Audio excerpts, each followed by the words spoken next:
Jadi kita mulai dengan ginjal. Aku selalu berusaha bawa dengan bahasa-bahasa awam biar bisa dimengerti karena ginjal ini salah satu alat ekskresi yang penting banget. Kalau rusak repot ya.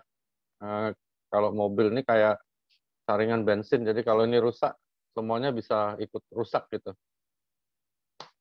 Ginjal adalah salah satu organ tubuh vital manusia yang letaknya itu di pinggang bagian atas ya, kira-kira di bawah tulang rusuk terakhir, di sebelah kanan dan di sebelah kiri. Jadi setiap orang ada memiliki dua ginjal. Itu yang normal seperti itu dan dia berfungsi ya. Dia berfungsi dalam arti kata merupakan alat sekresi yang penting sekali dan mengeluarkan kotoran dari tubuh kita dengan bentuk yang disebut urin atau air kencing begitu ya. Jadi bahasa awamnya seperti itu ya. Eh, Sebelum kita mulai lebih dalam, aku kasih gambaran bahasa-bahasa awam aja ya teman-teman. Ginjal ini kita lihat satu persatu dulu, yaitu mungkin dari fungsi ya. Fungsi ginjal ini yang pertama tentunya adalah sekresi. Sekresi itu artinya dia membuang semua yang dianggap tidak perlu dari badan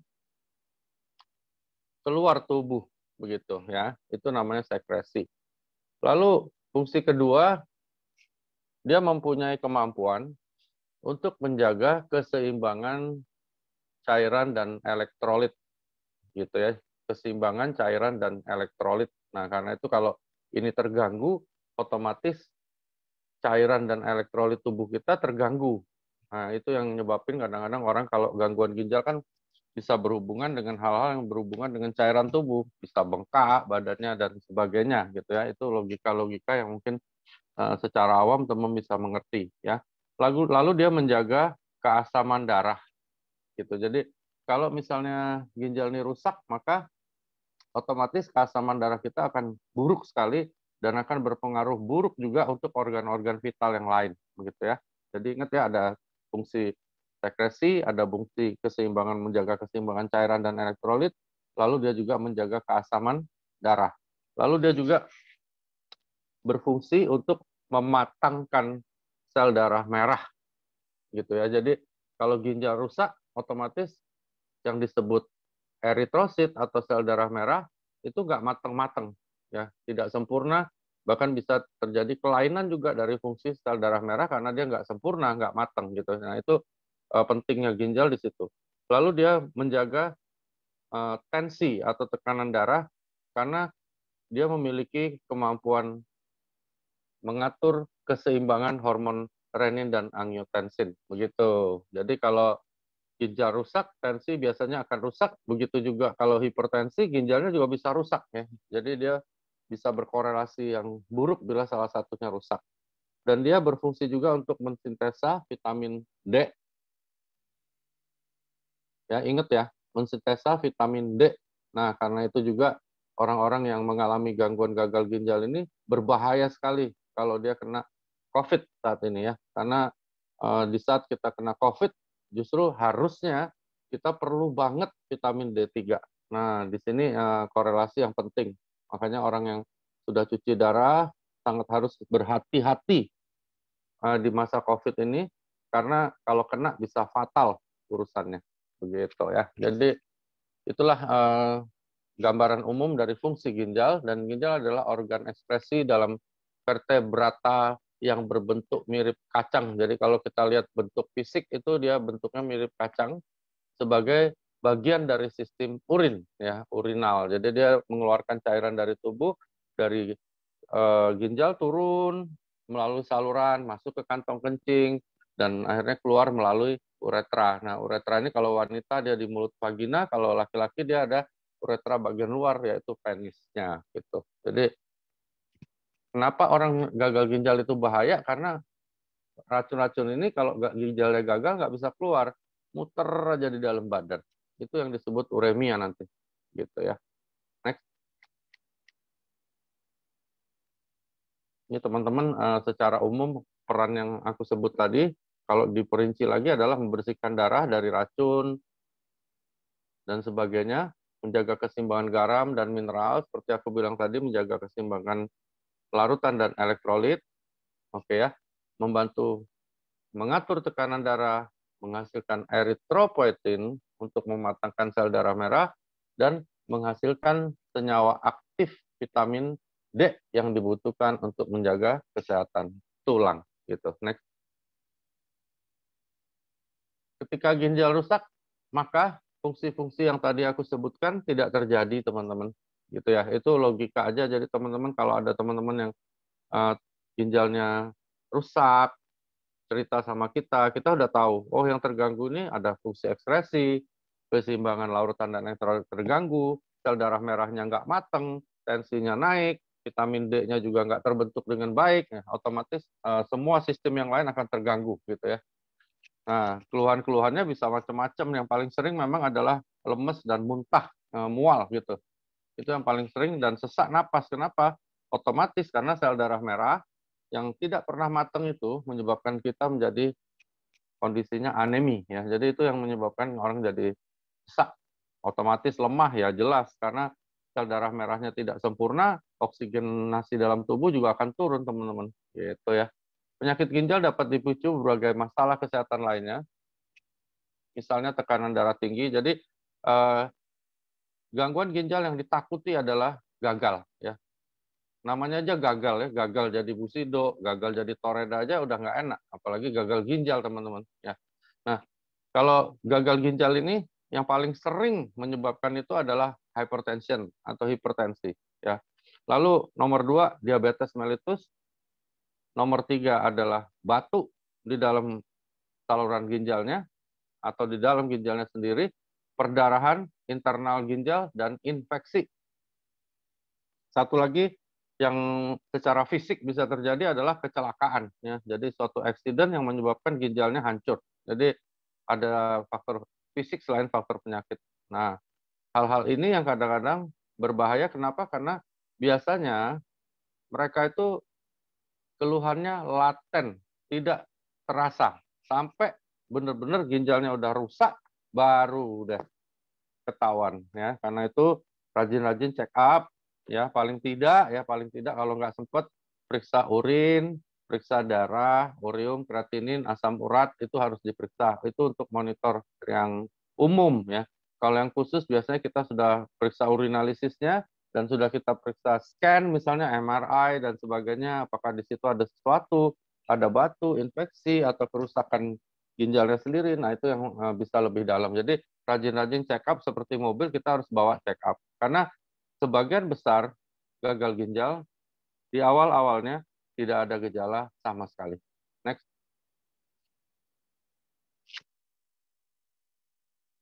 Sebenarnya tidak boleh disepelekan, ini berlaku untuk semua, teman-teman. Karena kita lagi topiknya ginjal, otomatis kita harus tahu persis ginjal itu seperti tadi fungsinya apa, merawatnya bagaimana, dan sebagainya. Jadi teman-teman rajin-rajin buka Google, bisa tanya ke aku juga boleh, tanya ke dokter yang lain juga boleh. Jadi dijaga ya. Nah, inti di dalamnya itu namanya nefron. Nefron adalah suatu unit jaringan ginjal. Jadi dia kayak kompleks ya, satu kesatuan ya, suatu kesatuan yang menjaga fungsi ginjal ini. Kerusakan ini dapat menyebabkan ginjal tidak mampu mengeluarkan limbah. Jadi kalau nefronnya udah banyak rusak, maka ginjalnya akan turun fungsinya. Dan kalau sudah sangat turun, kita nyebutnya sudah renal failure atau gagal ginjal. Nah, jadi kalau ada sesuatu gangguan, misalnya ya, ada yang beberapa banyak yang chat aku tanya, dok kalau kencing itu berbuih-buih itu berbahaya nggak? Berbuih itu maksudnya berbusa-busa gitu. Kencing berbusa itu biasanya nunjukin ada protein. Kalau dia hanya muncul sejenak, sekali lalu dia hilang, biasanya itu hanya sesaat ya teman-teman. Tapi kalau dia munculnya terus-terusan, tidak hilang-hilang itu busanya, itu kemungkinan memang ada gangguan. Biasanya dari hypertension atau diabetes. Jadi biasanya dari situ ya. Sehingga ginjalnya agak nggak benar dan bocor proteinnya. Jadi protein uri. Nah, untuk memastikan biasanya kita ke dokter, paling enggak cek dulu urinalisanya, ada protein nggak di dalam kencingnya gitu ya. Jadi semua gangguan apapun itu jangan dianggap sepele. Sama kayak mobil ya. Mobil kadang-kadang kita bunyi dikit aja di kaki-kakinya udah dicek ya, apa ini ball joint, tear, shock breaker, apalagi badan kita. Jadi kalau ada apa-apa segera periksa. Kadang-kadang hal yang sepele ini bisa menjadi fatal kalau kita nggak awasi dengan baik ya. Lalu ada yang tanya juga minum tuh harus berapa banyak? Sebenarnya selama kita sehat, minum jaganya harus melihat warna urin. Karena kegiatan orang beda ya, ada yang outdoor, ada yang indoor, ada yang santai, ada yang berat kerjanya ya. Nah, minumlah air putih sehingga kencing Anda warnanya putih. Sederhana. Ya, memang dianjurkan 2,5 liter per hari. Cuman kadang-kadang 2,5 liter pun nggak cukup karena dia misalnya hard worker di luar, outdoor, terjemur dan sebagainya sehingga banyak cairan keluar ya selain air kencing, dia mungkin meludah, keringat dan sebagainya. Jadi ingat warna air kencing kita jaga setiap hari warnanya putih, maka kemungkinan sangat besar ginjal kita akan terawat dengan baik. Gitu. Next. Kita mulai bahas macam-macam dari penyakit ginjal. Infeksi sering terjadi dan infeksi ini bisa terjadi biasanya yang sering selama aku praktek itu terjadinya adalah perpindahan, ya bisa ascendens, misalnya infeksi alat kelamin, infeksi saluran kencing naik ke atas bisa, atau infeksi dari organ di sekitarnya kena ke ginjal juga bisa, ya atau mungkin sangat kurang minum sehingga akhirnya eh, kotoran lebih banyak dan beberapa bakteri yang patogen jadi aktif juga bisa. Dan infeksi ini biasanya disertai rasa sakit. Kadang-kadang ada darah kencingnya, ya gitu. Oh ini ada yang chat aku pribadi malah nanya, kalau misalnya pinggang sakit, apakah pasti sakit ginjal? Pinggang sakit di bagian belakang, ya. Kalau secara khusus Anda harus ke dokter periksa ya, itu nggak bisa dengan hanya oh sakit belakang tuh sakit ginjal. Tapi umumnya teman-teman, mumpung aku ingat, kalau sakit pinggang belakang, ya itu coba-coba Anda ketok ya di daerah ginjal, diketuk-ketuk pakai jari. Ya. Kalau terasa sakit di dalamnya, di dalam bukan di dagingnya, itu kemungkinan besar ada sesuatu di ginjalnya dan biasanya infeksi, biasanya infeksi. Tapi kalau tidak, itu kemungkinan hanya dari vertebra, dari tulang belakang atau dari ototnya. Itu beda umum ya untuk awam periksa sendiri di rumah. Tapi kalau ditekan-tekan dia sakit di dalam, bukan di ototnya, bukan di dagingnya, kemungkinan besar ada infeksi.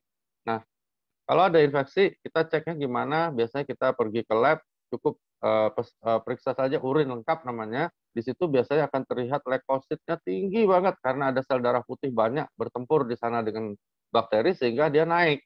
Nah, leukosit yang banyak itu menunjukkan ada infeksi, begitu ya. Dan biasanya di situ ada bakteri ditemukan.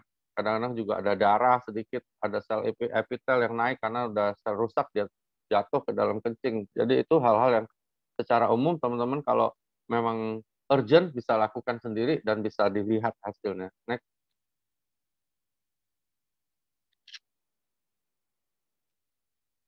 Kalau nanah itu antara dua ya, bisa dari alat kelamin, infeksi saluran kencing, bisa juga dari ginjal. Jadi biasanya kalau infeksi ginjal ini dia nanahnya lebih bau karena sudah terbentuk nanah di bagian atas ya di ascens. Jadi begitu turun lebih parah gitu ya. Terus bau urin tidak seperti biasanya jelas karena di situ ada bangkai bakteri, ada sel kita yang mati dan sebagainya. Biasanya urinnya juga keruh banget ya. Jadi itu pasti sangat nggak enak baunya. Lalu rasa sakit dan tidak nyaman di sekitar perut atau pinggang belakang biasanya yang seperti aku bilang tadi, kalau ragu-ragu coba diketok. Kadang-kadang kita habis olahraga kok pegel nih, jangan-jangan ginjal gitu. Nah, jadi diketok. Kalau terasa sakit itu biasanya infeksi ginjal ya. Demam pasti karena demam dan menggigil itu melawan infeksi dalam tubuh. Oke. Nah, terus mual dan muntah itu sering terjadi kalau sudah terjadi sedikit gangguan terhadap ureumnya. Lalu merasa kelelahan jelas ya karena tadi fungsi-fungsi ginjal kita lihat sendiri salah satunya untuk sel darah merah dia pasti terasa lelah, diare bisa aja karena ada infeksi yang menyebar, kehilangan selera makan sudah pasti ya karena seluruh tubuh kita sudah nggak enak, otomatis appetite kita akan turun sekali. Next.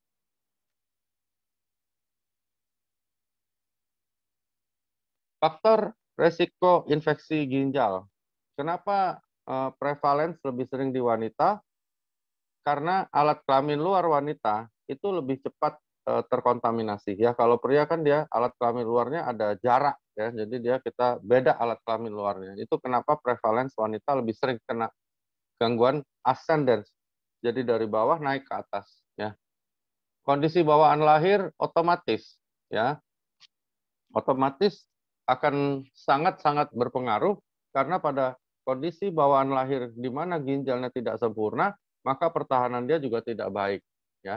Obstruksi saluran kemih artinya ada bendungan, misalnya ada batu ya, mungkin ada kista, ada apa saja di sana, maka otomatis tertumpuk cairan-cairan kotor dan gampang menyebabkan infeksi. Konstipasi artinya kita susah buang air besar. Di sana juga biasanya ada sedikit pengaruh kepada kemungkinan kena infeksi.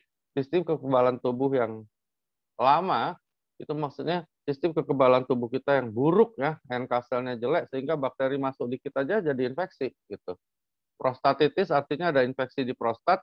Pada laki-laki nih ya, perempuan nggak ada. Biasanya akan bisa menyebar ke saluran kencing maupun ginjal. Wanita yang aktif secara seksual otomatis karena dia berhubungan seks sering dan biasanya bisa lecet atau mungkin kalau dia PSK ya bisa tertular dari pelanggannya dan sebagainya. Wanita hamil otomatis iya karena wanita hamil di daerah situ aktivitinya lagi tinggi. Pemakaian kateter jangka panjang sudah jelas karena memasukkan benda asing ke dalam badan dan otomatis ya kalau tidak steril sedikit maka kita bawa bakteri ke dalam masuk. Kerusakan saraf di sekitar kandung kemih akan berpengaruh pada infeksi, otomatis juga begitu, karena kemampuan kerja dari kandung kemihnya akan rusak, sehingga kotoran bisa naik lagi ke ginjal. Next. Lalu ada yang disebut stone, batu. Batu ini adalah endapan keras yang terbentuk dari zat yang ada di air kencing. Ya.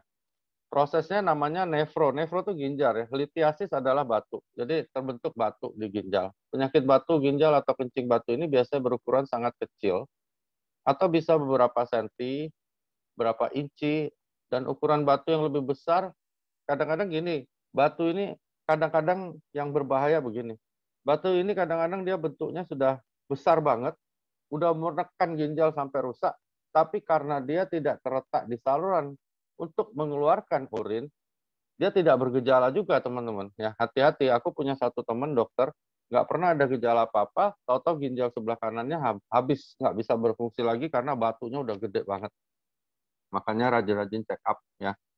Tapi kalau dia kecil, tetapi sudah langsung mengganggu saluran, otomatis langsung keluhan, sakit, nggak bisa kencing, dan sebagainya. Jadi kalau batu ini letaknya bagus dalam tanda petik sehingga tidak ganggu aliran, biasanya orangnya malah jadi lengah gitu ya. Next. Teman-teman baca ya, meski tanpa gejala, batu pada ginjal bisa menimbulkan masalah, bahkan masalah besar, ya bisa infeksi karena dia gesek-gesek-gesek jadi luka gitu ya. Dan penyumbatan aliran kencing kalau dia masuk di saluran air kencing, batu yang tersangkut di kandung kemih akan menyebabkan kencing batu dan memunculkan banyak gejala ya. Biasanya sakit pinggang itu paling sering ya. Paha, selangkangan, dan kemaluan karena macet alirannya. Lalu ada darah karena gesekan dan luka. Mual dan muntah-muntah karena fungsi ginjalnya terganggu.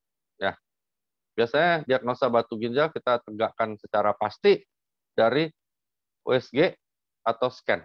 Next. Nah, ini teman-teman perhatiin, makanya jangan juga banyak-banyak minum kalep. Ya, kalep itu dibutuhkan banget oleh tubuh dan tulang, tetapi ada kadar yang bagus gitu ya. Nah, infeksi ginjal bisa nyebabin batu secara tidak langsung bisa ya karena daerah yang rusak kadang-kadang tertumpuk zat-zat yang bisa nyebabin batu dan terbentuk ya. Genetik artinya dia lebih gampang nyimpen zat-zat yang menjadi batu gitu. Kurang minum pasti diet tertentu ya, misalnya terlalu banyak makan asam urat, terus vitamin C juga jangan terlalu tinggi juga ya. Jadi terus ini sebelum aku lupa, waktu aku kuliah dosenku ngingetin ada dua hal yang berbahaya yang sering nggak disadarin adalah jengkol dan pete. Di dalam jengkol itu ada asam jengkolat dan itu kalau dimakan sangat banyak dalam tiba-tiba kadang-kadang bisa terbentuk batu dalam waktu yang sangat singkat dan itu berbahaya sekali ya. Pete juga begitu. Jadi jangan terlalu banyak, teman-teman ya. Kebetulan aku nggak suka jengkol, jadi kalau jengkolnya sih aman. Cuman pete aku suka.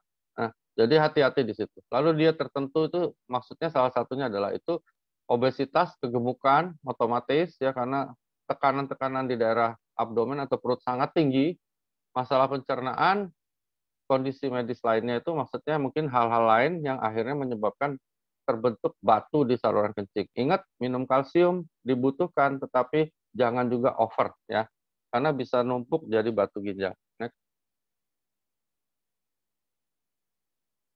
Gagal ginjal kronis. Gagal ginjal kronis ini yang sudah terjadi lama ya. Dan ini yang lebih sering terjadi, sering terdiagnosa karena orangnya sudah berobat. Yang gagal ginjal akut itu juga bisa terjadi tiba-tiba, salah satunya karena asam jengkolat tadi loh. Jadi gagal ginjal akut biasanya malah reversible. Reversible itu artinya dengan penanganan yang tepat, cepat, dan akurat, dia bisa balik lagi normal. Tapi kalau kronis ini biasanya nggak bisa ya. Jadi dia terpaksa harus HD. Orang kalau sudah HD, teman-teman nggak bisa sembuh lagi seumur hidupnya. Itu yang harus dijaga-jaga gitu ya. Next. Ini keluhannya ya, tambah hari tambah nggak enak, perutnya mual, nafsu makan turun, gangguan tidur, perasaannya lemah, lesu dan sebagainya gitu. Tapi ini banyak juga nggak sekarang gara-gara produk nggak datang sih. Nyeri pada dada karena penumpukan cairan di sekitar jantung dan sesak napas itu akibat gangguan anatomis ya, desakan di sana. Masalah mulut dan kulit gatal itu biasanya juga muncul kalau sudah mulai ureumnya naik. Lalu frekuensi buang air kecil yang meningkat, terutama di malam hari, gitu ya. Frekuensi buang air kecil yang meningkat, terutama di malam hari. Lalu mati rasa, kesemutan, terbakar, kaki panas di tangan, pembengkakan pada pergelangan kaki, dan sebagainya. Wah, itu kalau udah muncul, udah repot ya. Lalu tekanan darah tinggi yang sulit dikontrol. Maksudnya, walaupun diobati dengan obat apapun, tekanan darahnya nggak turun. Gitu ya. Next. Nah, ini yang sering menyebabkan ya, seperti aku bilang tadi, diabetes, ya, terutama yang tipe 2 ya, karena tipe 2 ini lebih sering terdiagnosa, tekanan darah yang tinggi, ya, glomerulonefritis atau peradangan pada ginjalnya sendiri, gangguan ginjal polikistik ini bawaan, jadi ginjalnya tuh kayak ada banyak, kayak bentuk-bentuk kista yang banyak sekali, itu bawaan dan nggak bisa sembuh ya. Ini biasanya kalau orang ada ginjal polikistik, ini akhirnya pasti cuci darah ya. Lalu obstruksi saluran kemih yang berkepanjangan, ya seperti ada batu tadi misalnya. Lalu reflux vesicourinarial, yaitu kondisi yang menyebabkan urin kembali ke ginjal Anda, ya kayak GERD ya kalau di saluran pencernaan ya.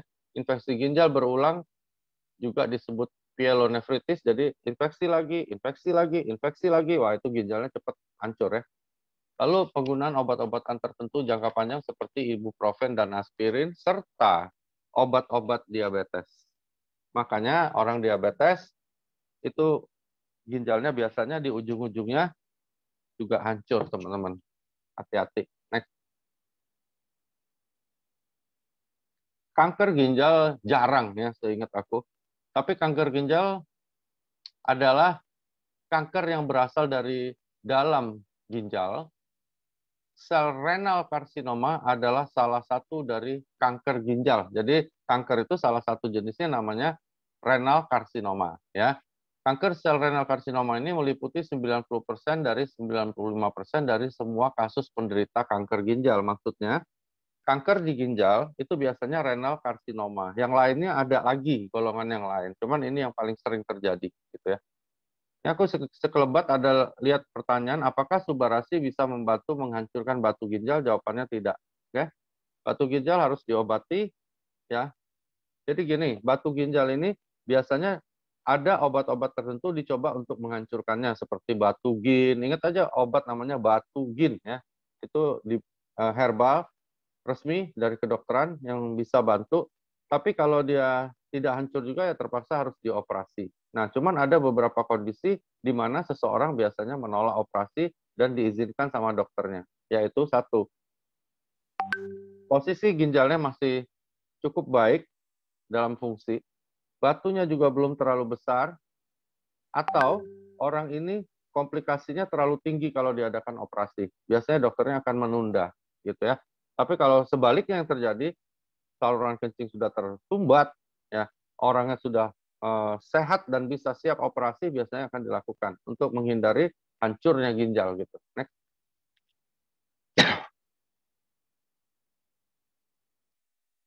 Nah, ini kencing berdarah, pembengkakan di area genital otomatis ya, karena kalau ada kanker ginjal itu keluhannya tandanya mirip sama gagal ginjal ya. Hanya bedanya kalau di kanker ginjal dia tidak ada tanda-tanda yang spesifik soal ginjal yang gagal dulu. Jadi dia bedanya adalah di biopsi. Ya, kita lihat apakah ini ada sel ganas atau tidak gitu. Next.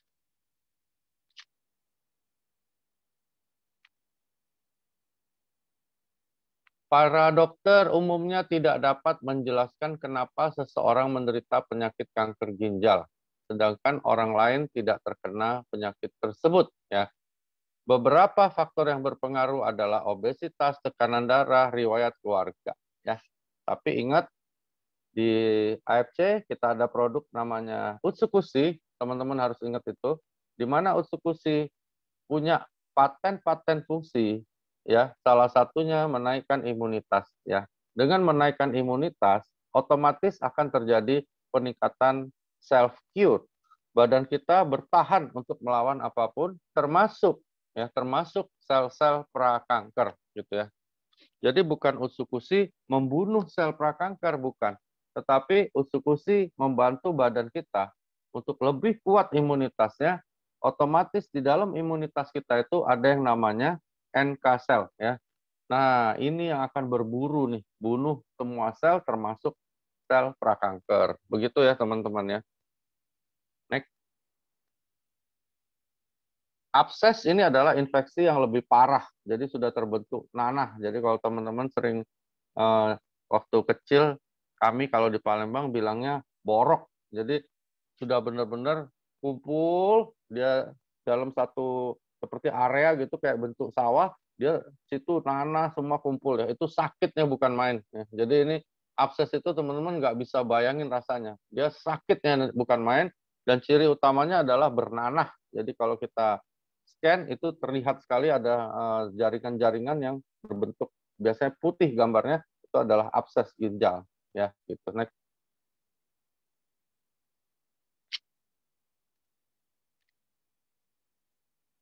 Penurunan berat badan, rasa tidak nyaman, gejala yang tidak spesifik atau awal atau prodromal biasanya. Jadi prodromalnya begini, dia cuma gini-gini ya nggak apa-apa, tiba-tiba muncul gitu ya, demam, berkeringat berlebih karena itu sakit banget teman-teman, sakit nyeri banget dan sebagainya. Waktu kencing juga nggak enak, ada darah, malah tensinya terbalik jadi drop karena biasanya orangnya agak shock. Lalu kulitnya pucat dan takikardia. Takikardia itu artinya denyut nadi Anda naik ya dari normal gitu. Next. Gimana bisa terjadi? Ya ini karena infeksi didiemin ngumpul jadi abses dia ya. Abses itu seperti kalau kumpulan nanah gitu ya. Kayak persatuan jadinya mereka berkumpul gitu ya. Lalu bakteremia itu artinya bakteri yang tiba-tiba jumlahnya melonjak dalam badan kita. Infeksi mikoplasma itu biasanya jamur maksudnya, lalu batu saluran kemih, peradangan ginjal, penyalahgunaan obat suntik, kemih neurogenik dan sebagainya. Hal-hal ini bisa menunjang atau bisa memprovokasi terjadinya abses ginjal. Next. Ini bawaan. Ya gitu ya. Jadi ini bawaan biasanya dari lahir udah ada. Nah, ginjal yang seperti ini otomatis fungsinya itu agak abnormal. Suatu hari dia bisa gagal ginjal gitu ya. Jadi ini bakat untuk gagal ginjalnya tinggi sekali. Jauh lebih tinggi dibandingkan orang yang normal begitu. Next. Kalau dia sudah mulai mengganggu, muncul nih nyeri di perut, darah di urin, sering buang air kecil, nyeri di samping tubuh, ya ada tiba-tiba ada infeksi di saluran kencingnya, tiba-tiba ada batuk dan sebagainya. Jadi hal-hal yang bisa terjadi di ginjal dipermudah dengan adanya ginjal polikistik. Jadi ginjal polikistik mempermudah kerusakan ginjal itu sendiri, mempermudah infeksi dan sebagainya. Jadi dia kurang sempurna gitu. Next.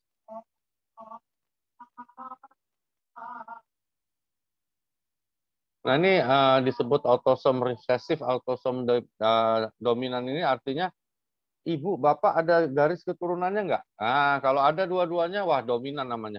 Ya, jadi dia gampang banget muncul polikistik di keturunan berikutnya. Tapi kalau misalnya suami dan istri ini salah satu doang yang ada keluarganya polikistik, maka disebut resesif. Dia agak kecil kemungkinannya anaknya nanti kena polikistik gitu ya. Next. Uremia ini sebenarnya suatu kondisi di mana ureumnya melonjak dan ini biasanya terjadi pada orang yang gagal ginjal gitu ya. Next.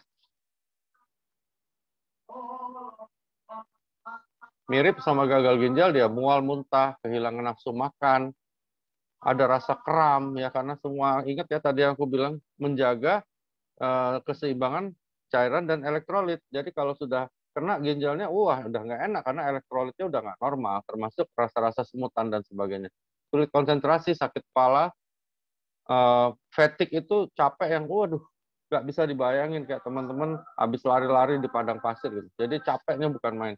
Perdarahan yang tidak normal, bisa sesak, ya, perubahan kondisi mental, bingung, gelisah, penurunan kesadaran, depresi, sampai stres dan sebagainya. Next. Penyebabnya produksi urea naik dalam hati atau dietnya ketinggian protein. Meningkatnya pemecahan protein, perdarahan pada saluran pencernaan, dan obat-obat tertentu seperti kortikosteroid. Nah, makanya hati-hati teman-teman kalau pakai produk-produk kortikosteroid, hati-hati. Tapi yang repot adalah orang-orang yang kena gangguan autoimun. Dia terpaksa minum kortikosteroid seumur hidup, karena itu orang yang kena lupus terutama, itu ginjalnya gampang banget gagal atau rusak ya, karena pertama ada faktor genetik, mungkin dia ada faktor yang lain, ditambah pula dia autoimun. Aduh, harus minum steroid terus. Steroid ini ngancurin ginjal. Terus anak-anak yang ikut gym, ingin bodybuilding, itu kadang-kadang minum anabolik steroid yang tinggi ya. Jadi dalam usia muda ginjalnya udah harus dicuci, kadang-kadang hati-hati. Jadi jangan pakai kortikosteroid kalau nggak benar-benar dibutuhkan. Next. Ini komplikasinya. Next. Bisa bengkak, sering ya teman-teman lihat bengkaknya biasanya kanan dan kiri ya. Next. Dicek kaliumnya naik, bisa lari ke jantung otomatis ya, karena semua elektrolit rusak, jantung bisa ikut rusak. Next. Nah, itu posisi ginjal ya. Kalau teman-teman mau coba ya untuk cek sendiri, diketok-ketok di bawah iga paling bawah. Next. Anemia, teman-teman udah ngerti ya kenapa anemia? Karena ginjal fungsinya mematangkan sel darah merah dengan membentuk eritropoietin. Jadi kalau misalnya ginjalnya rusak, maka eritropoietinnya tidak terbentuk. Otomatis sel darah merah nggak ada yang matang. Otomatis terjadi anemia. Ya, next.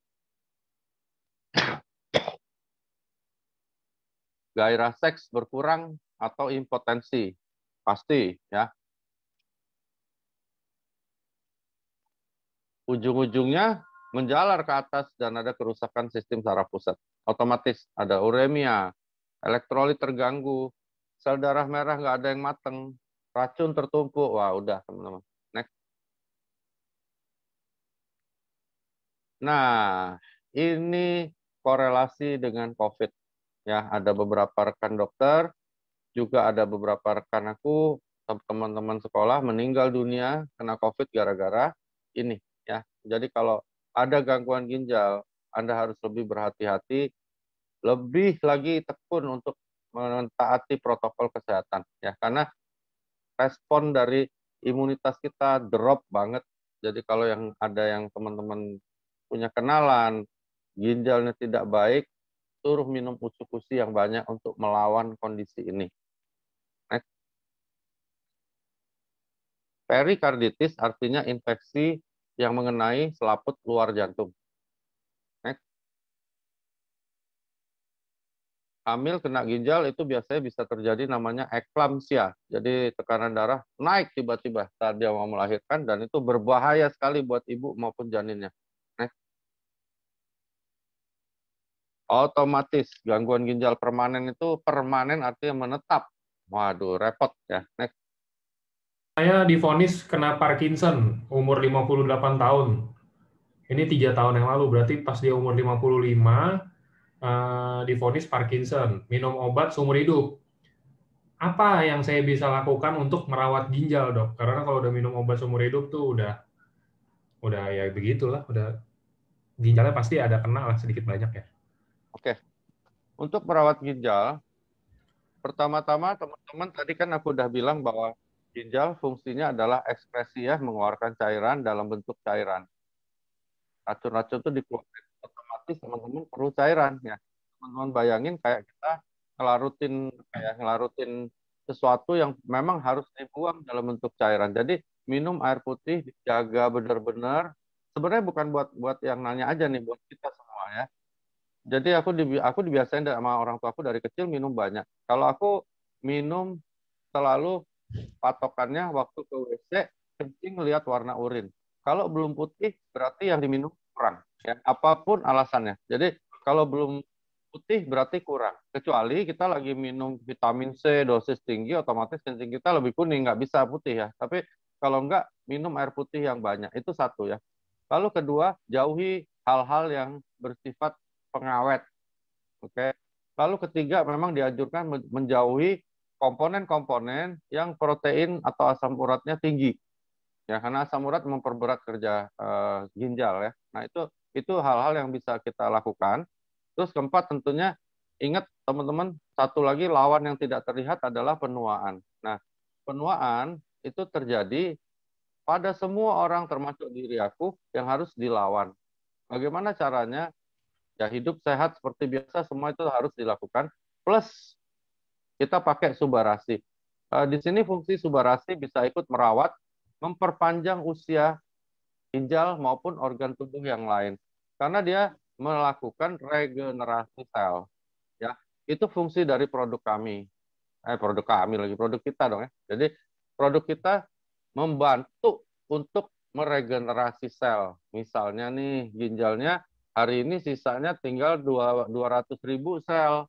Nah, dengan diminumi subarasi minimal 4 sehari, itu akan sangat membantu untuk meregenerasi. Misalnya terbentuk lagi 50.000 seperti itu. Sehingga umur dari semua organ tubuh bukan hanya ginjal akan diperpanjang ya. Itu makanya aku bilang produk kita membalikkan penuaan dengan cara regenerasi sel. Oke? Dengan paten yang ada ya. Bukan obat, tetapi self cure. Badan kita sendiri yang membalikkan itu. Makanya keren banget.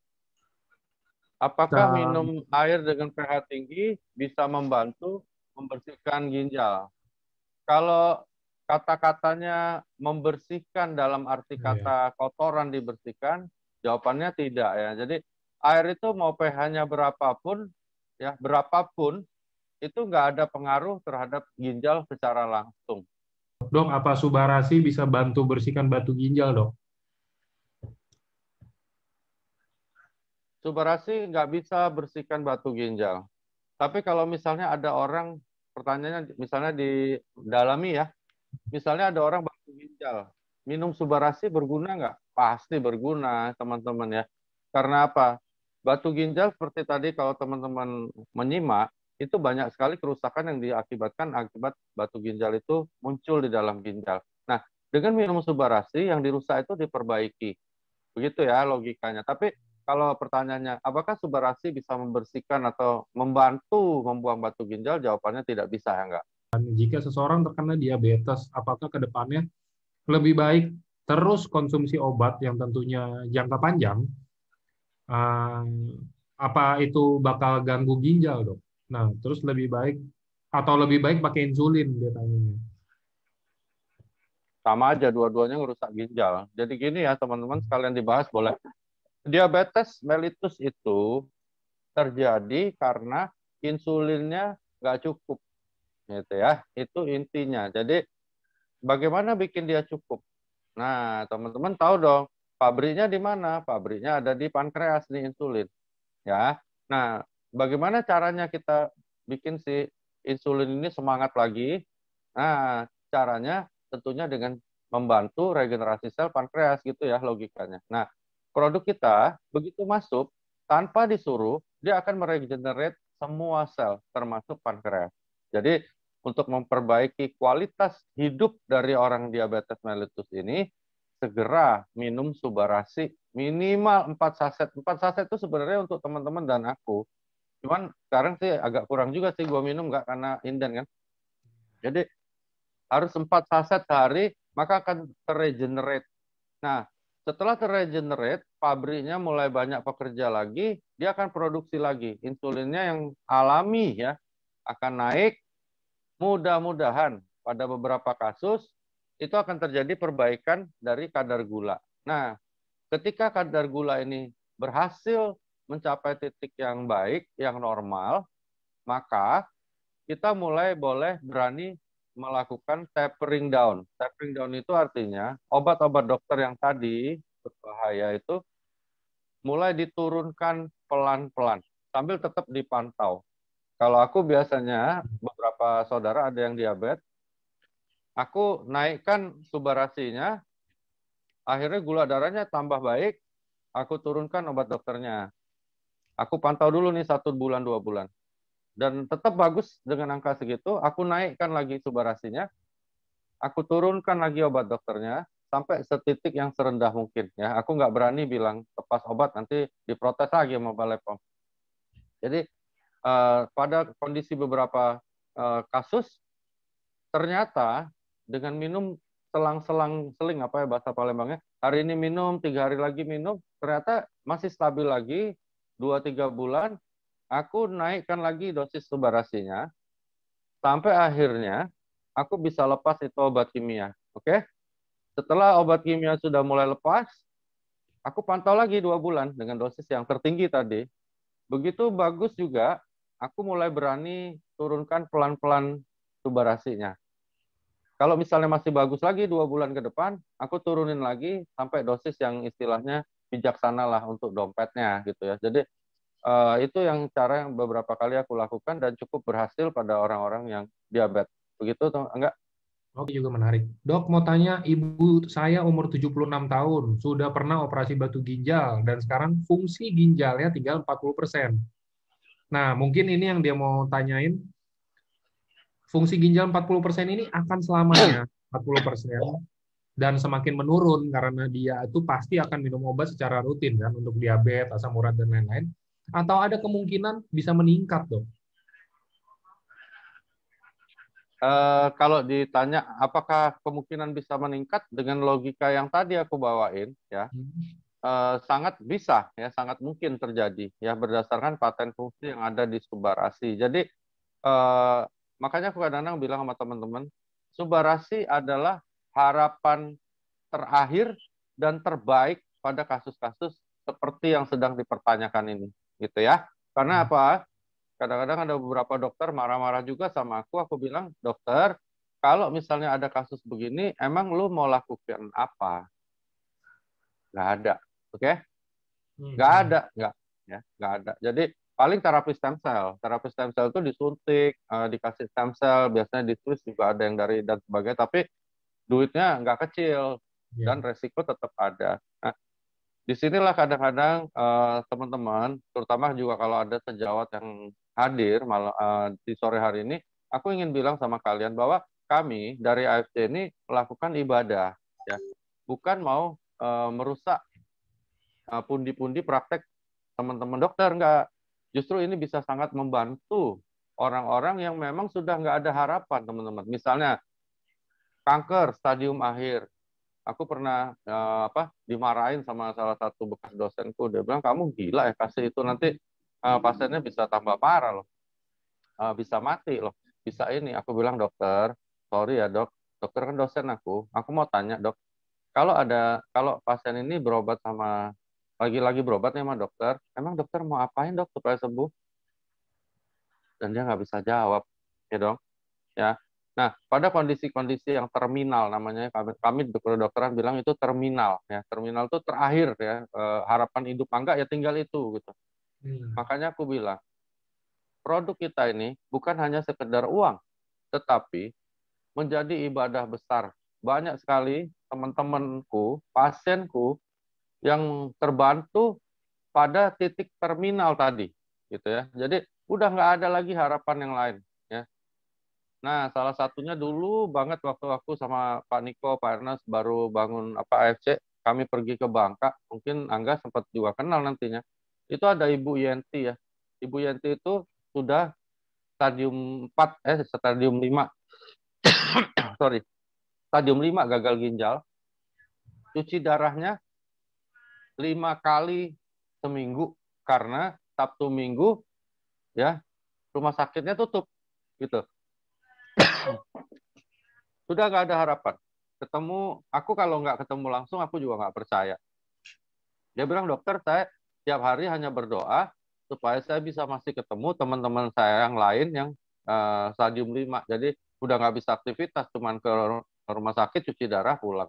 Dan sampai hari ini orang itu masih hidup karena itu udah 2 tahun yang lalu ya. Masih hidup dengan frekuensi cuci darah yang nggak sampai 1 bulan 1 kali. Kok bisa gitu ya? Aku juga waktu ketemu kalau aku nggak lihat medical recordnya aku nggak percaya. Tapi setelah aku ketemu aku lihat wah ini gila ya. Itu baru mulai loh. Maksudnya AFC baru mulai banget. Jadi aku juga jujur ya. Waktu dulu juga nggak percaya juga sih. Maksudnya masa iya sih gitu.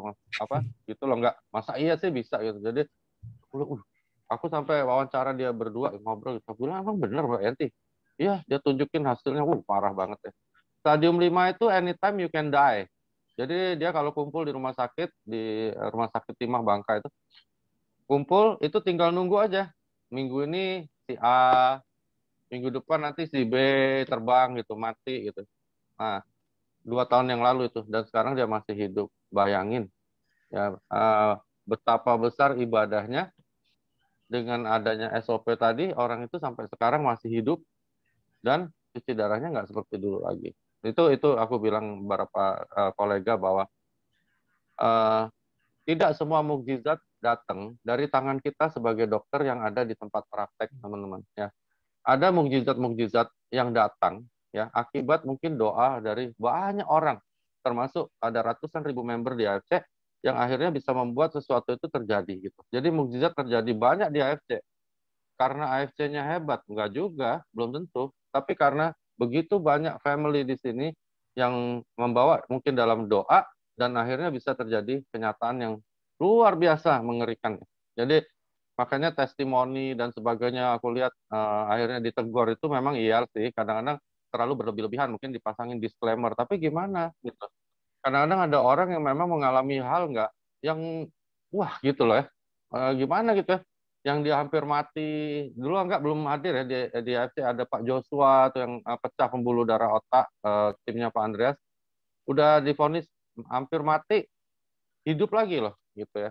Nah seperti itu jadi hal-hal seperti itu yang kadang-kadang ya sejawat-sejawat mudah-mudahan banyak yang nonton harus mengerti bahwa kami dari AFC bukan overclaim bukan juga pengen merampok pasien-pasien dari dokter lain enggak.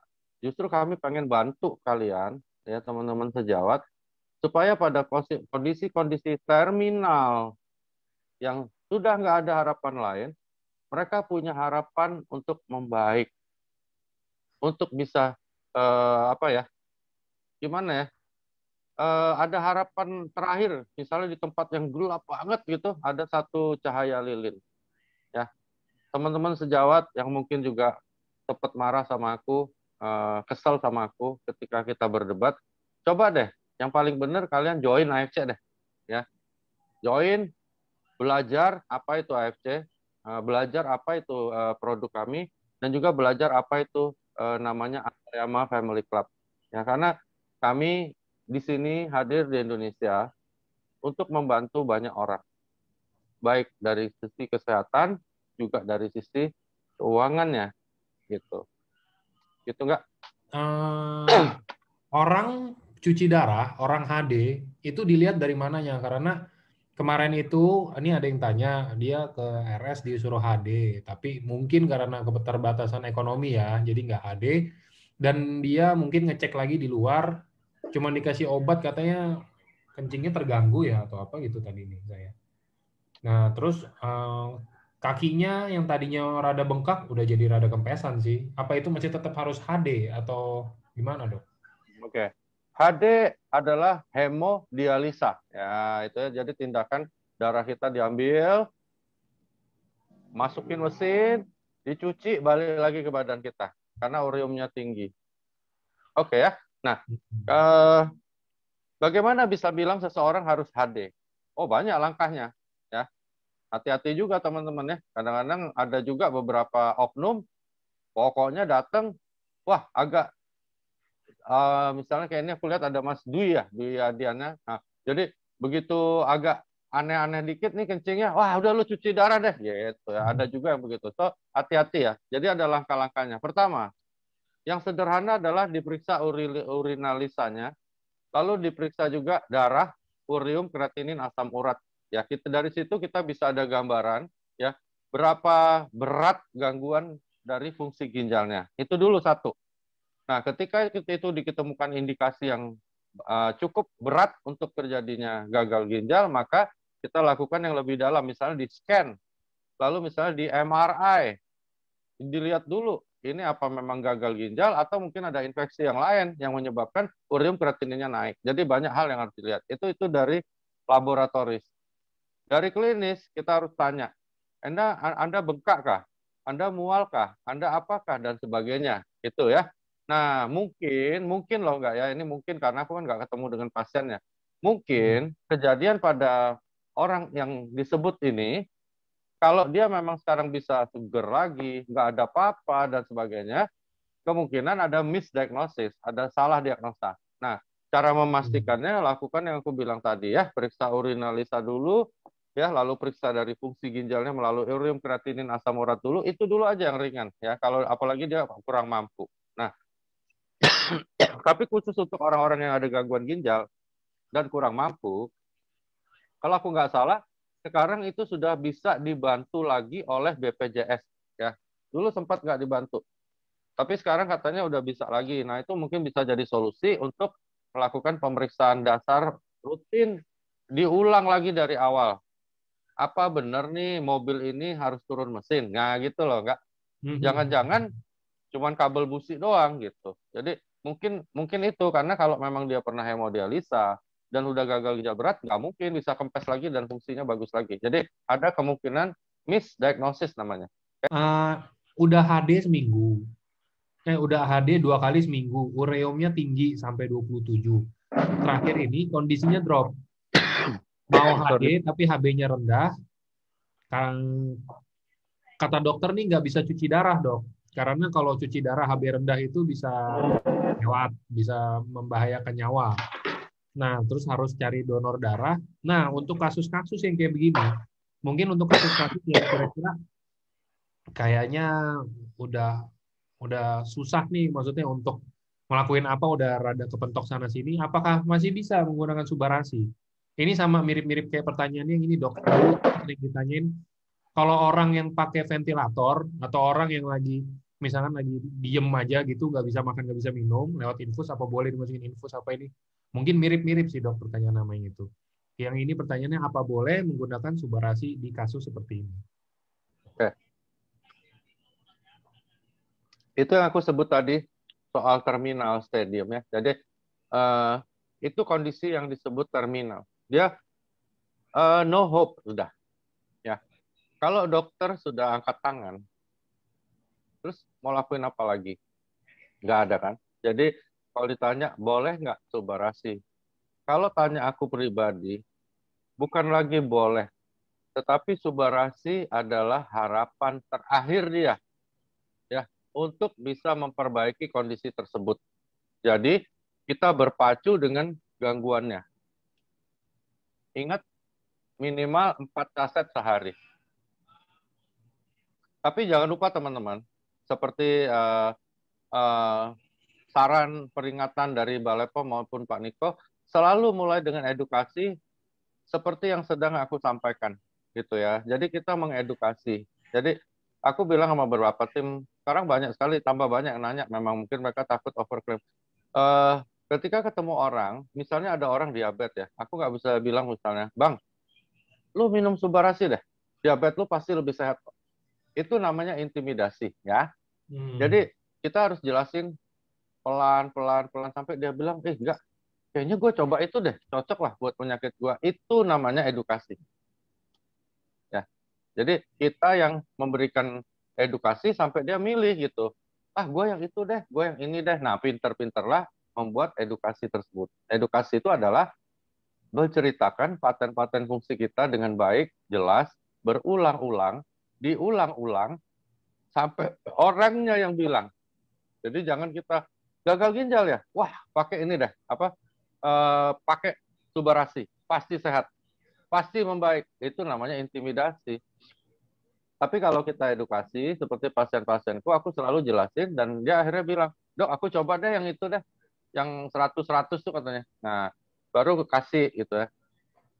Dan memang hasilnya luar biasa ketika seseorang yang memilih, misalnya ada seseorang memilih suami atau istri, ya kan, dengan hatinya, hasilnya akan dia syukuri ya. Walaupun misalnya istrinya nanti nyerong atau suaminya nyerong, kan pilihan dia sendiri, betul kan? Nah, Betul. tapi kalau kita yang jodohin, misalnya aku jodohin Angga sama A, si A nih, ternyata nih perempuan nakal gitu, tukang selingkuh, Angga pasti marah sama aku. Tapi kalau aku udah jelasin, Angga bilang, wah itu udah seksi, itu cakep, gue itu aja deh. Nah, Angga yang pilih. Maka ketika si cewek ini nyerong, Angga juga akan marah ke aku. Itu namanya edukator, ya teman-teman. Dari awal aku bersama Pak Ernest, Pak Niko selalu berusaha mengedukasi seperti itu. Karena itu kita jadi besar, sekarang sudah tambah besar dan akan makin besar. Jadi dijaga baik-baik edukasinya. Tenang aja teman-teman. Gak usah takut orang pindah ke produk lain, karena produk kita nggak ada saingannya.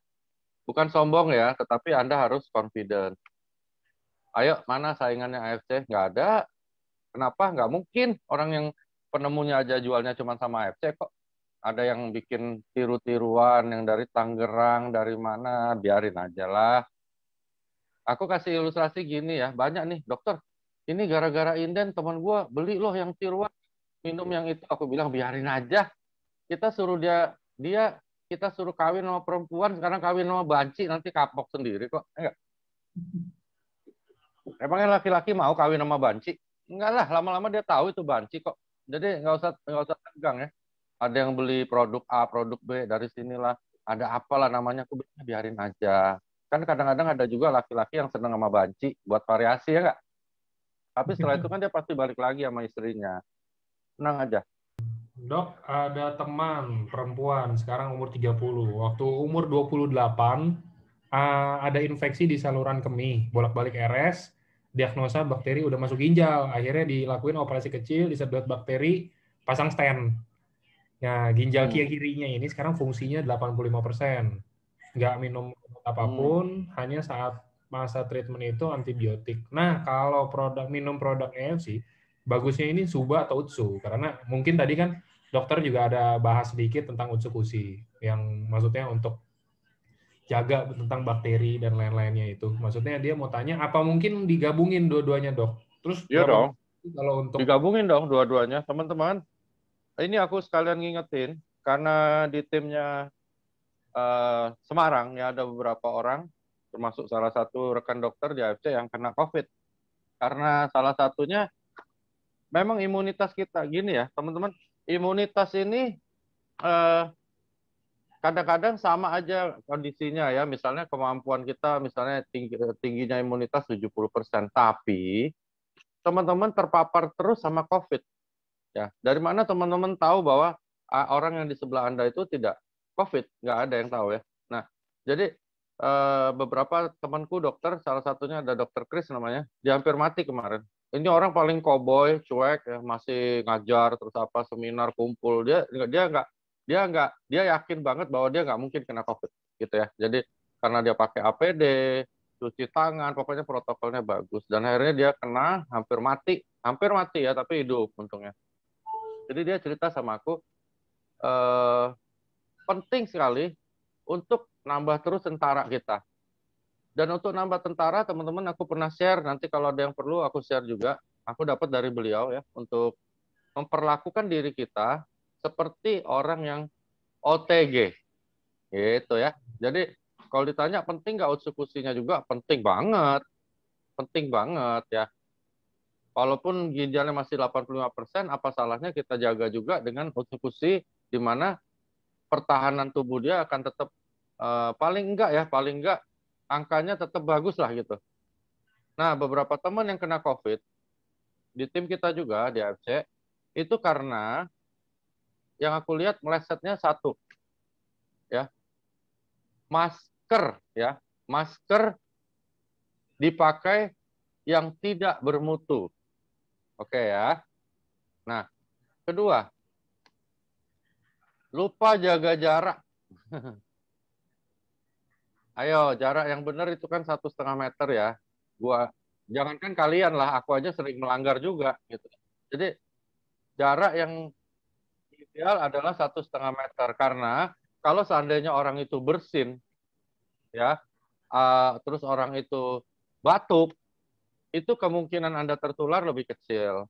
Nah, teman-teman yang tertular aku lihat pertama tidak jaga jarak, kedua pakai masker yang nggak seadanya lah gitu, masker kain, terus ditaruh di meja nggak tahu kena apa gitu. Masker kain, masker kain sama sekali nggak ada gunanya teman-teman ya, kecuali teman-teman pakai masker kain dan berjarak jauh dan sering dicuci, sering diganti.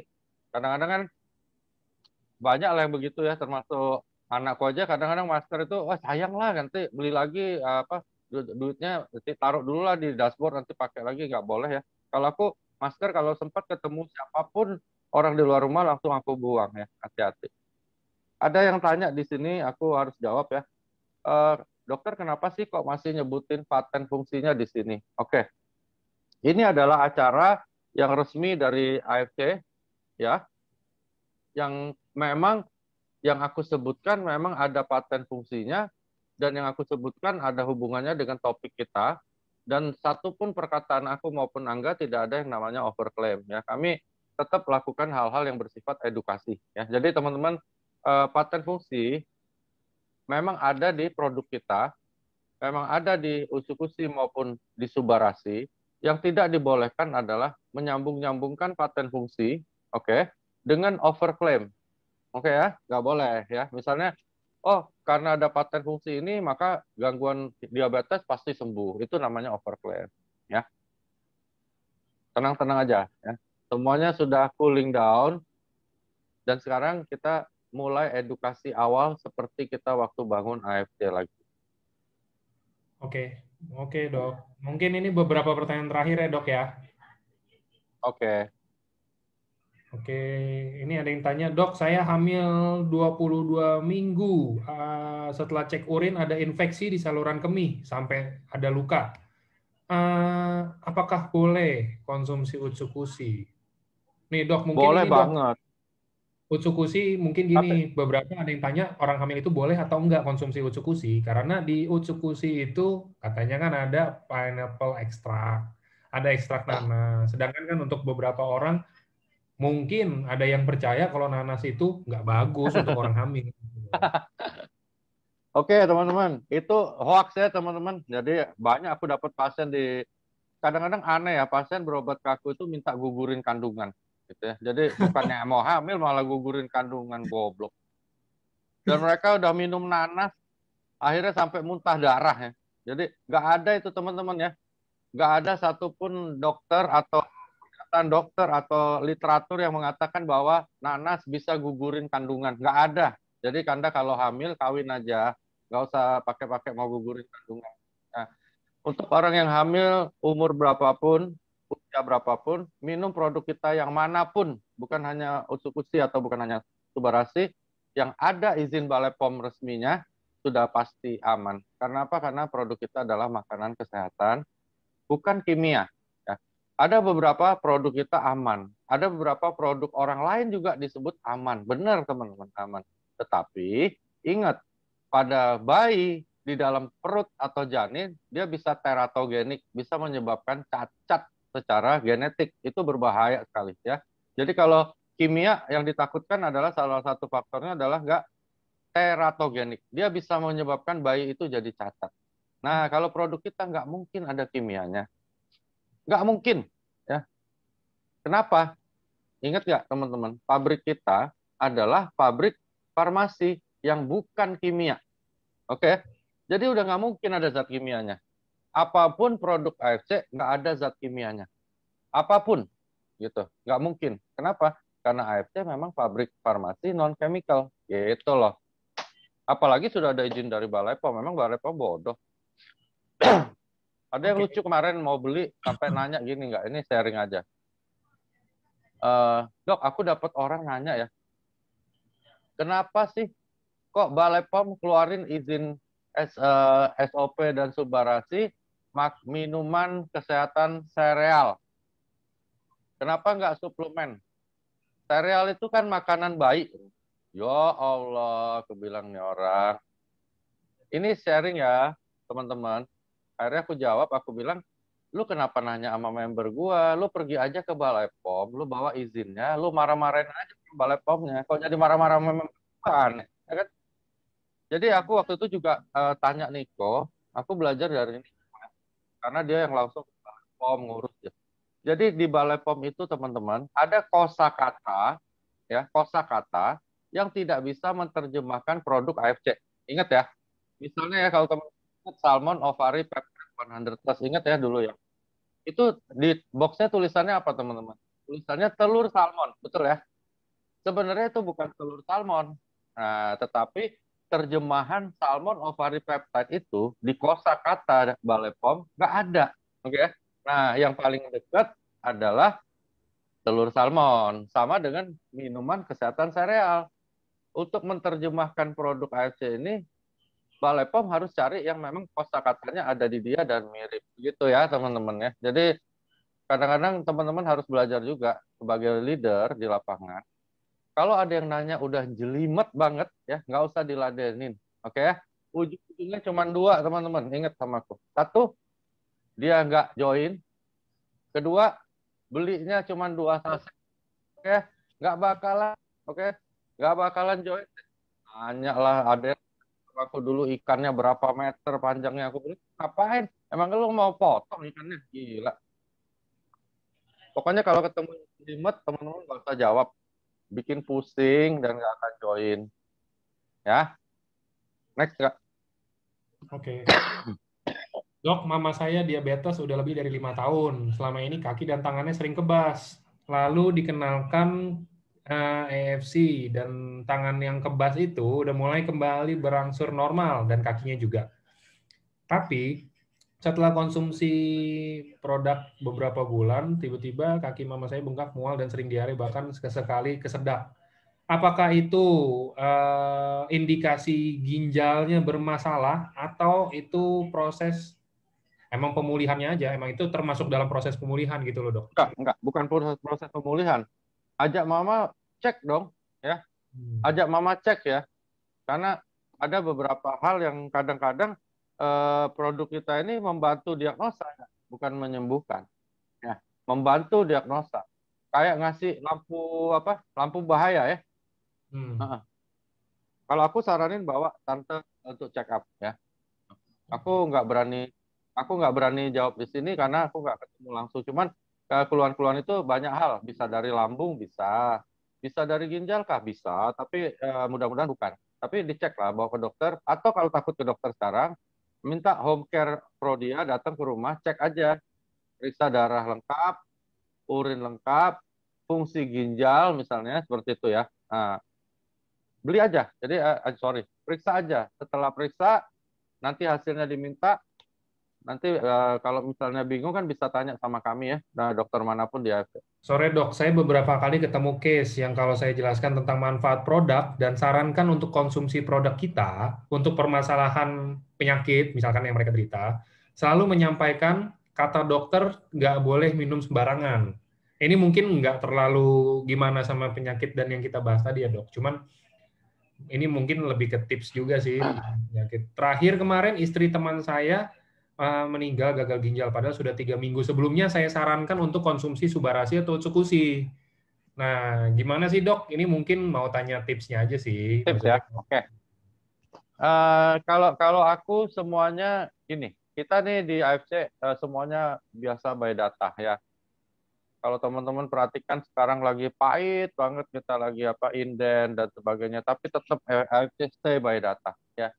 Eh, Pesan tanggal sekian, terima tanggal sekian. Semua by data ya. Di tempat lain jarang yang ada seperti itu. Begitu juga produk kita. Jadi aku pernah cerita ya enggak ya di acara enggak juga kalau nggak salah. Jadi ada satu pasien eh, CA Mame, kanker payudara stadium 4 yang dokternya ahli bedah onkologi ya, bilang bahwa usukusi sama SOP Subarasi berbahaya dan bisa mengakibatkan dia tambah parah dan meninggal. Jadi aku minta tolong si tante ini ke tempat prakteknya, video call bertiga, taruh di meja, terus aku tanya gini sama dia, dokter, aku mau tanya nih, diagnosa tante ini apa ya menurut dokter? Dia bilang saya mama ini stadium 4, harus operasi. Oke, aku nggak tanya dok harus operasi atau enggak, aku tanya diagnosanya, jawab dulu. Akhirnya dia bilang nih stadium 4 breast cancer. Oke. Dokter, dokter mau lakukan apa ya supaya tante ini sembuh? Dia nggak bisa jawab. Oke, dia nggak bisa jawab karena nggak mungkin sembuh kanker teman-teman ya. Terus aku bilang, katanya mau di kemo dok. Ya, oke. Emangnya kalau kemo itu bisa menyembuhkan breast cancer-nya dok? Kamu ini dia bilang, nantang saya. Aku bilang bukan nantang. Aku kan nanya dok. Jawab aja. Iya atau tidak jawabannya. Dia bilang tidak. Oke. Berarti di kemo nggak sembuh ya dok?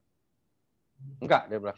Tapi pasti membaik. Enggak, aku nggak tanya itu. Aku tanya, di kemo sembuh atau enggak? Enggak. Ya udah, nggak usah melebar-melebar. Oke. Ketiga, kalau pasien ini di kemo, mungkin nggak dok pasien ini meninggal gara-gara efek samping dari kemonya? Jawab aja. Iya atau tidak jawabannya.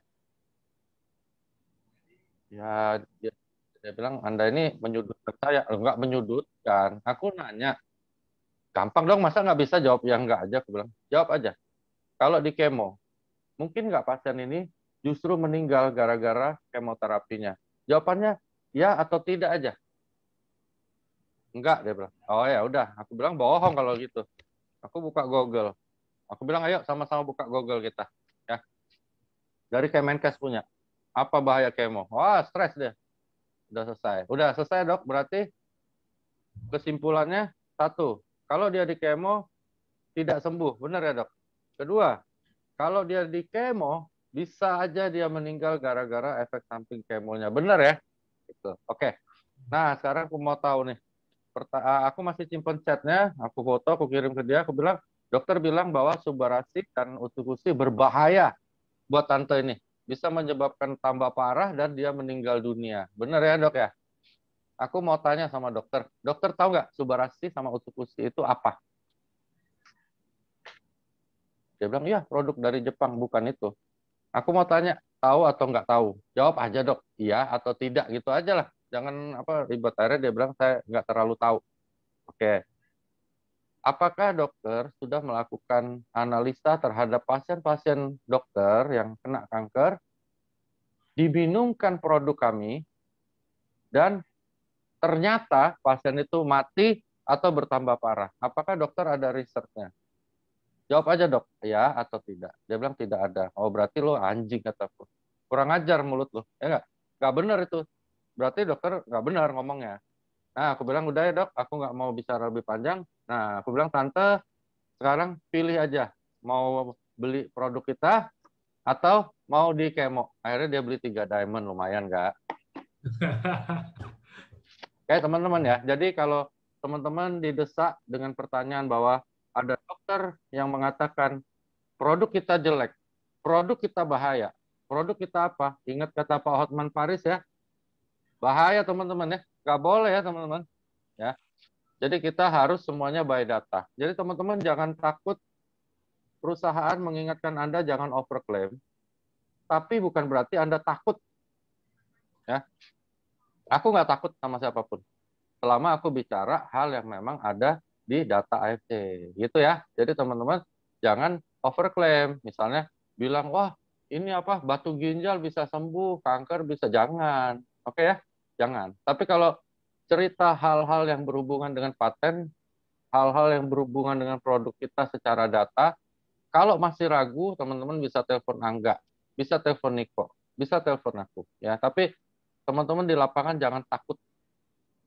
Beda ya, takut sama tidak overclaim beda. Takut itu artinya jadi ketakutan sendiri, jangan teman-teman. Ya. Terus tips aku juga untuk saat sekarang adalah new normal untuk kita, di mana teman-teman harus jual konsep bisnisnya. Acara kesehatan selalu akan diadakan oleh perusahaan untuk mengedukasi teman-teman, itu bagus.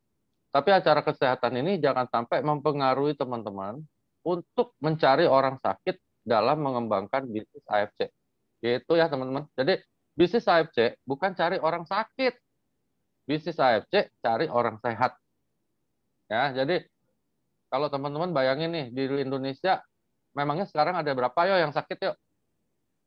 Ayo, ada berapa? Misalnya ada 5 juta orang yang sakit ya. Misalnya ya teman-teman ya, 10 juta deh. Oke ya. Aku tanya, penduduk Indonesia ada berapa? Ayo, banyak ya? Jadi lebih banyak orang sehat, bener ya teman-teman, daripada orang sakit. Jadi teman-teman kalau mau ngembangin bisnisnya, cari orang sehat. Jangan cari orang sakit. Aku bilang sama timku, lu ngapain cari orang sakit? Gila, lu cari orang sehat. Kalau kebetulan di jalan ketemu orang sakit, ya boleh nggak gitu loh. Jadi kita bantu. Jadi jangan khusus cari orang sakit. Lu kalau mau cari orang sakit, lu ke rumah sakit aja duduk situ. Ngapain lu cari di luar? Gitu ya. Jadi ayo kita sekarang mulai new normal, jual bisnisnya, jual konsep bisnisnya. Jadi jangan jualan produk. Kalau jualan produk pada pusing. Kami ya, aku, Ibu Sianti, 001, dan sebagainya itu sudah terbiasa nggak pakai produk. Teman-teman tahu nggak, kami waktu bangun ini dulu, ya, 2 bulan nggak ada produk. Oke ya, nggak ada produknya. Karena apa? Karena Jepangnya memang nggak produksi November Desember. Nggak ada alasan COVID apa seperti sekarang mah gampang. Memang ada COVID, tuh mau ngomong apa? Kalau dulu gimana Pak Ernest, Pak Niko segala jawabnya. Repot loh, sampai ngamuk-ngamuk semua member ya. Dan itu kami sudah lalui. Oke? Dan semua orang yang melalui masa-masa itu teman-teman, sekarang ini ya, semuanya udah jadi miliarder. Oke? Semuanya udah jadi miliarder, nggak ada yang nggak jadi. Oke? Makanya kalau teman-teman semua laluin masa sekarang ini nih, kalau sekarang emang ada COVID kok. Bukan karena Pak Ernest nggak ada duit, bukan karena AFC bangkrut, enggak. Karena permintaannya gila-gilaan. Tim aku aja, tim yang under aku aja, sehari nggak pernah di bawah 8 miliar omsetnya. Ya, sedangkan produksi lagi susah, pengiriman lagi susah. Jadi cukup cukup logis bahwa ini memang harus inden. Lah, lagi indennya cuma sebulan, teman-teman. Makanya teman-teman semuanya pada panik, ya. Kami kayak geli-geli aja, gitu loh. Kami dulu 2 bulan nggak ada produk, teman-teman. Bukan inden loh, nggak ada produknya. Jadi tunggu dulu 2 bulan ke sana, mudah-mudahan, kata Pak Ernest, masuk di bulan Februari. Gila nggak? Dan itu kami lalui. Jadi kalau teman-teman yang sekarang ini kayak angin sepoi-sepoi aja buat kami. Kalau dulu mah angin bahorok, teman-teman. Ya. Jadi tenang-tenang aja. Percaya sama aku. AFC nggak mungkin tipu kalian. Tuh yang ikut-ikut bisnis nonton video, rasain loh. Nah, aku udah bilangin berapa biji. Lu nonton video dapat duit, goblok, percaya aja. Sekarang dilarang sama pemerintah. Ini temanku 2 dilaporin Polda di Sumsel loh. Karena ada yang investasi 1,2 M loh, agak. Lapor Polda. Ini lagi diangkut nih. Bodoh, aku udah bilang. Padahal ada yang AFC. Ini ada satu ikut AFC. Untung nggak laporin Niko. Gue laporin Niko. Dibekuin loh. Aneh-aneh aja. Percaya sama aku. Aku tidak dibayar sama AFC ya untuk bicara begini. Aku juga nggak dibayar sama Angga. Aku nggak dibayar sama siapapun. Aku ceritain semua yang terjadi dalam hidup aku, baik dari sisi kesehatan pasien-pasienku, baik juga dari perkembangan tim aku, bukan aku aja, baik dari perkembangan crossline aku, bahwa AFC ini memang menepati janjinya kasih uang miliaran ya pada semua tim aku. Jadi bertahanlah teman-teman. Ini cuman angin sepoi-sepoi, udah bobok tiang dulu deh. Santai, jual bisnisnya. Ini peluang bagus. Ya, kalau bisa teman-teman lihat ini peluang bagus.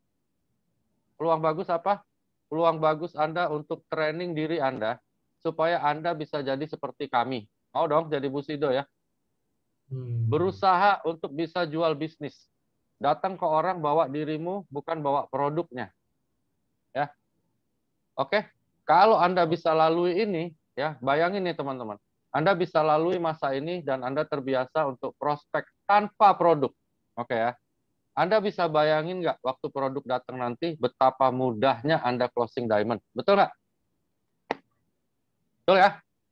Kalau Anda tanpa produk aja bisa closing orang, bagaimana nanti kalau produk yang sudah ada? Nah, makanya aku bilang ini peluang untuk belajar latihan closing orang tanpa produk. Lupain produknya. Aku juga gitu sekarang. Kalau aku bukan udah gitu, aku emang begitu. Aku dari dulu karena udah biasa ya, aku Bu Santi udah biasa nggak pakai produk. Jadi kalau ngomong sama orang nggak pernah ngomongin produk, walaupun gua dokter, nggak pernah.